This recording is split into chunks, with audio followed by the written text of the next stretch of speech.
مشرق وسطی میں جاری جنگ کے دوران اسرائیلی میڈیا نے ایک بڑا دعویٰ کیا ہے کہ ایرانی شہر بندر عباس میں ایک فضائی حملے کے دوران پاسداران انقلاب کے نیوی کے کمانڈر علی رضا تنگسیری کو شہید کر دیا گیا ہے۔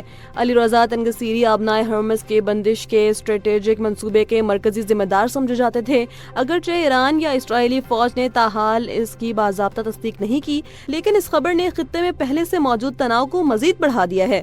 یاد رہے کہ 28 فروری سے شروع ہونے والی اس باقاعدہ جنگ میں ایران نے پہلے ہی دھمکی دی ہے کہ اگر امریکہ نے خارج جزیرے کو نشانہ بنایا تو باب المندب کو مکمل طور پر بند کر دیا جائے گا۔ اس وقت تمام تر نظریں عالمی توانائی کی اہم گزرگاہ آبنائے ہرمز پر مرکوز ہیں۔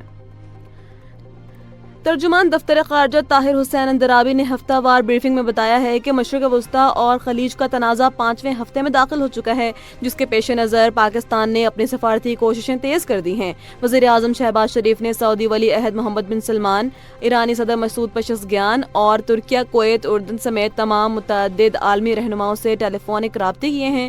پاکستان نے سعودی عرب پر حملوں کی مذمت کرتے ہوئے مکمل یکجہتی کا اظہار کیا ہے اور امت مسلمہ کے اتحاد و فوری جنگ بندی پر زور دیا ہے۔ ترجمان کا کہنا ہے کہ نائب وزیر اعظم بھی عالمی سطح پر رابطوں میں ہیں اور پاکستان کا بنیادی مقصد مذاکرات کے ذریعے خطے میں پائیدار امن کا قیام ہے۔ دفتر خارجہ نے عوام اور میڈیا سے مشرق وسطی کی صورتحال پر قیاس آرائیوں سے گریز کرنے کی اپیل بھی کی ہے۔ کراچی میں ایل پی جی کی قیمتوں میں ہوش ربا اضافہ دیکھنے میں آیا ہے، جہاں فی کلو گیس 350 سے 380 روپے تک پہنچ چکی ہے۔ ایل پی جی کمیٹی کے کنوینر علی حیدر نے انکشاف کیا ہے کہ اس اضافے کے پیچھے صرف دکاندار نہیں بلکہ مارکیٹنگ کمپنیاں اور ڈسٹریبیوٹرز بھی شامل ہیں۔ دوسری جانب اوگرا نے قیمتوں میں اضافے کے اطلاع سے لا علمی کا اظہار کرتے ہوئے گیند صوبائی حکومت کے کورٹ میں ڈال دی ہے اور کہا کہ گنا فروشوں کے خلاف کارروائی کرنا صوبائی انتظامیہ کی ذمہ داری ہے۔ پورٹ قاسم پر موجود جہاز سے 35 لاکھ کلو گیس کی سپلائی میں تاخیر نے بھی بحران کو سنگین بنا دیا ہے، تاہم اوگرا نے اس معاملے سے خود کو لا تعلق قرار دیا ہے۔ اور امریکی صدر ڈونلڈ ٹرمپ نے ایران کے ساتھ جاری جنگ کو آئندہ 4 سے 6 ہفتوں کے اندر ختم کرنے کی خواہش کا اظہار کر دیا ہے۔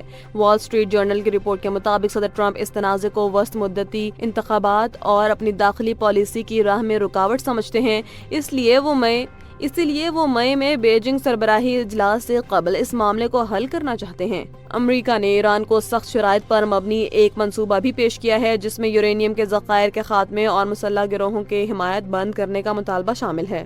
اگرچہ وائٹ ہاؤس میں ایران کی جانب سے ان تجاویز کو مسترد کرنے کی خبروں کی تردید کی ہے، تاہم ماہرین کا کہنا ہے کہ ایک طرف مذاکرات کی میز سج رہی ہے تو دوسری جانب خطے میں امریکی فوجی موجودگی میں اضافہ صورتحال کو غیر یقینی بنا رہا ہے۔ امریکی اخبار واشنگٹن پوسٹ نے دعویٰ کیا ہے کہ امریکہ نے ایران کے ساتھ جاری کشیدگی ختم کرنے کے لیے ایک جامع اور سخت تجاویز پر مبنی منصوبہ پیش کیا ہے۔ ان شرائط میں ایران کی جانب سے افزودہ یورینیم کا مکمل خاتمہ، بیلسٹک میزائل پروگرام پر پابندی اور حزب اللہ، حماس اور حوثیوں جیسے گروپوں کی حمایت ترک کرنا شامل ہے۔ اس کے بدلے امریکہ نے ایران پر عائد اقتصادی پابندیوں میں بڑی نرمی کا عندیہ دیا ہے۔ رپورٹ کے مطابق پاکستان کی جانب سے ان حساس مذاکرات کی میزبانی کی پیشکش اب حقیقت کے قریب دکھائی دے رہی ہے، جبکہ وائٹ ہاؤس نے ایرانی میڈیا کے ان دعووں کو مسترد کر دیا ہے کہ تہران نے یہ منصوبہ رد کر دیا ہے۔ فی الحال دونوں ممالک کے درمیان بالواسطہ رابطوں کا سلسلہ جاری ہے۔ برطانوی اخبار نے مغربی انٹیلیجنس کے حوالے سے دعویٰ کیا ہے کہ روس نے ایران کو ڈرونز، ادویات اور خوراک کی فراہمی شروع کر دی ہے۔ رپورٹ کے مطابق یہ تعاون مارچ میں شروع ہوا، جس میں روس ایران کو سیٹلائٹ امیجنگ اور انٹیلیجنس معلومات بھی فراہم کر رہا ہے۔ اخبار کا مزید کہنا ہے کہ تہران نے روس سے جدید ترین فضائی دفاعی نظام S-400 کی درخواست دی تھی، جسے ماسکو نے فی الحال مسترد کر دیا ہے۔ اگرچہ کرملن نے ان رپورٹس کو افواہ قرار دیتے ہوئے ڈرون ٹیکنالوجی کی فراہمی کی تردید کی ہے، لیکن مغربی حکام کا ماننا ہے کہ روس ایرانی حکومت کے سیاسی استحکام کو یقینی بنانے کے لیے ہر ممکن مدد فراہم کر رہا ہے۔